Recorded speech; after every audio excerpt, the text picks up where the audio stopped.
You don't have a closing or sales problem. You have a problem discovery problem, because every single objection that you receive on the back end of the sales call, that stems from not having a proper discovery. And most people just tend to look over discovery. They feel like all discovery is just asking a few questions about where the prospect's at, and also a few questions about where the prospect wants to go. But if that's all that is to your discovery, if that's all you're doing during the discovery phase, then during the later part of the call, you're going to 100% receive a ton of objections, whether it's, I need to think about it, or this is too expensive, or something else. Over the last few years, I have sold hundreds of thousands of dollars in sales, and I've had a lot of companies reach out to me asking me to train and build their sales teams. What I'm going to do is I'm going to play a clip of a sales call that I took recently, and I'm going to just play out the discovery portion of that call. And I want you to notice exactly the kind of questions I was asking the prospects and how I was digging out as much pain point as possible, so that during the later part of the call, I can position my product or service as the obvious solution to the prospect's problem. Before I play the call, if you're not already subscribed, scroll down and click on the subscribe button. With that being said, here's the call. Enjoy. Anyways, I was looking over your message with our team members, and you mentioned you're looking to get into being a fractional CMO over just being a traditional agency. Is that correct? Yeah, and it started in the last 90 days. The biggest thing, obviously, is for you to obviously make sure that you're getting a lot more consistent CMO opportunities. And you also mentioned you would need help with the sales aspect as well. So break those down for me. What exactly are you currently doing right now to get a lot more of those CMO opportunities? And then when you're getting them on a sales call, what do you feel like is the main thing that's causing you to not close them? So one thing, I don't know if you've noticed, but I asked two questions at the same time, which is obviously something you don't want to do. And that is something I'm obviously going to make sure I'm not going to be doing for my next call.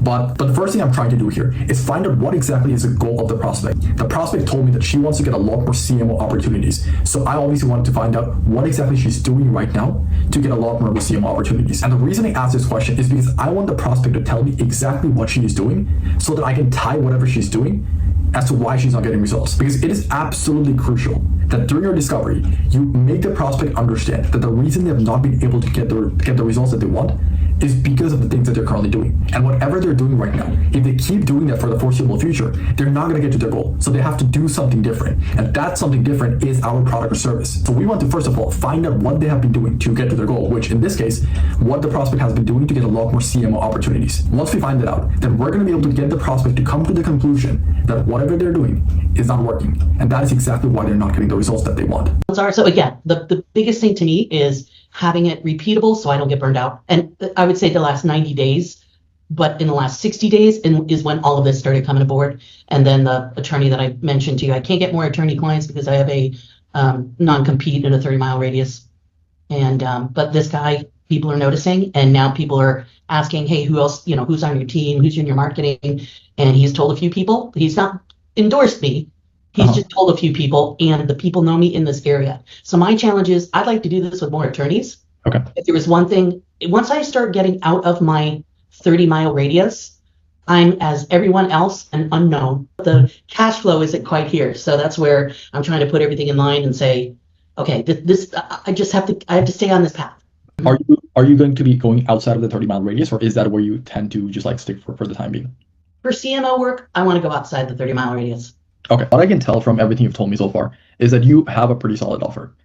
People obviously are getting results with what you're doing. You're able to get them results, such as the attorney, and obviously they are referring to other people to you as well. Right now, the main thing we have to focus on is making sure we're getting as many eyeballs to that offer as possible. Tell me a bit more about what you guys are currently doing and how that's working for you so far. So again, I just asked two more questions at the same time, which I really need to stop doing. But the thing that I did here is I understood that the prospect has a solid product. She's working with an attorney who she has gotten really good results for, and the attorney has obviously spread some sort of word of mouth for her. So she already has a fantastic product. The biggest problem for her is getting a lot more eyeballs. So since I figured that out, the logical next question to ask is, okay, what exactly are we currently doing right now to get a lot more eyeballs? If he says that she has been doing XYZ, which we're gonna find out in a bit, but whatever she's going to tell me, I have to associate that thing as the reason why she's not been able to get the results she wants.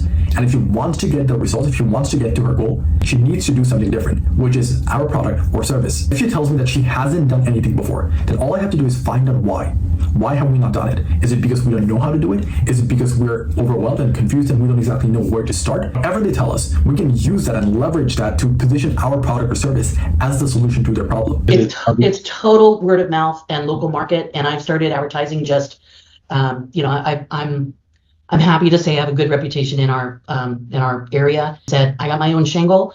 I started getting individuals, but not the individuals that I was looking for. So the way she's currently getting her clients is mostly word of mouth. So obviously I want to find out whether she has been doing any cold calling or cold emailing or any other acquisition channel to get more clients and get more sales that way. And she's going to tell me right now that she has been doing some sort of ad, like some sort of advertising, but she really wasn't getting the type of prospects she wanted. And you said were getting a lot of word of mouth. You were strictly targeting local markets. When you say targeting, by the way, are we doing just like cold calling? Are we walking in? Like what exactly are we doing? I've got ChatGPT and I are very good friends as well. I call him Chad, like CHAD. But anyway, so I've got some great workflows on email workflows. How are they performing so far? Are we like able to get a lot of positive responses? Are people just ignoring our emails? Like what's going on here? I do, and if the auto flow I have set up, but it's, again, in the last 60 days, what I put together was, it was 50 customized magazines that I sent out. Yeah. Out of 50, two have already called me. So I'm not too, and this is, normally magazines and and a conversion from a magazine is nil. So obviously she's telling me that she has been doing some sort of email marketing, and that has been decent so far. One thing that we always have to find out is whatever they tell us that they're currently doing right now, we have to understand how they're performing. And the reason for that is because if we don't get the prospect to admit that they're not satisfied with whatever the performance is for that, then towards the end of the call, we're not going to have sufficient pain point built up. As a result, the prospect is going to tell us that they want to keep doing this by themselves, or they need to think about this, or to touch base with them in 3 or 6 months. And we don't want any of those things to happen. You're already getting pretty good word of mouth. So I know. Word of mouth is not a problem. And why did you stick with that? I probably should, because it's just in my backyard. Okay, so I want you to notice what I just did here. The prospect told me that they're already getting very decent word of mouth. And with this email thing, like since they're doing like some sort of magazine or something, the performance has been pretty good. So I don't have sufficient pain point built up. And if I then just pitch my product or service, then I'm 100% going to get some sort of objection from the prospect. So what I have to do here is I have to dig deeper. I have to find some sort of pain point that I can leverage, that I can pull out of the prospect, so that I can obviously position my product or service as something that they really need. So you're going to watch me do this right now with the word of mouth thing, and that's when I'm going to be able to get a lot more pain point out of this prospect, which is going to help me during the later part of the call. Yeah. So since obviously you are getting a ton of word of mouth, which is fantastic as well, what happens, just out of curiosity, like what happens when the word of mouth stops coming? That's why I'm trying to prevent those ebbs and flows. I don't want to be a roller coaster. I have to be able to help our family in, a growing pattern, and not be, up at night. Like right now, I'm up at night, 2 o'clock in the morning, thinking, what the hell am I going to do until this comes in? I've got to be able to at least pay the mortgage. Boom, right there. I asked the prospect. She's already getting a ton of word of mouth. She agreed with that. And I asked her, what happens when the word of mouth stops coming? And she immediately tells me that is exactly what she's worried about. She already knows that word of mouth is fantastic.